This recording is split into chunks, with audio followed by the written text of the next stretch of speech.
வீட்டில் ஒரு நெகட்டிவிட்டி இருக்குது, எதிர்மறை ஆற்றல்கள் இருக்குது, அதை போக்குறதுக்கு எதுவும் சூட்சமங்கள், எதுவும் பரிகாரங்கள் வீட்டில் இருக்க எதிர்மறை ஆற்றல்களை போக்குறதுக்கு எதுவும் இருக்கா ஐயா ஜாதகத்தில்? அது இருக்கும். ஆனால் நம்ம ஜோதிஷாஸ்திரத்தை பரிசீலனை பண்ணால் தான் நம்ம அதெல்லாம் பார்க்க முடியும்.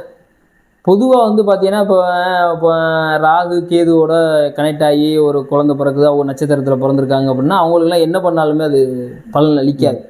ஒருத்தர் வந்து செய்வன பண்ணுறாங்க, மாந்திரியம் பண்ணுறாங்க அப்படின்னு சொன்னால் என்ன பண்ணாலும் எதுவுமே நடக்காது. பேய் பிடிச்சிச்சின்னு ஆடுவாங்கன்னு சொல்லுவாங்கல்ல, அது மாதிரி ஒரு விஷயம் எதுவுமே அது சம்மந்தமாக நடக்காது. வேறு நம்ம நட்சத்திரங்கள் பலமிழந்து போய், அந்த கிரகங்கள் பலமிழந்து போய் நம்ம பலவீனமாக இருக்கோம் அப்படின்னா அந்த பலன் வேலை செய்ய ஆரம்பிக்கும்.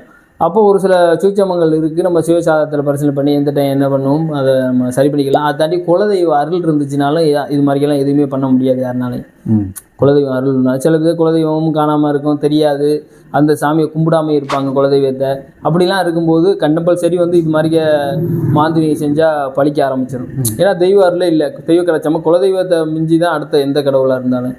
அப்போ அவங்க தெய்வத்தை கண்டுபிடிக்க முடியல, இல்லை கோவிலுக்கு போகிறதே கிடையாது. அது மாதிரிக்கெல்லாம் ஒரு அமைப்பில் இருக்கும்போது அவங்களுக்கு செய்வினை என்ன பண்ணாலும் வந்து பழிக்க ஆரம்பிக்கும். அதனால் குலதெய்வங்கிறது ரொம்ப முக்கியம்.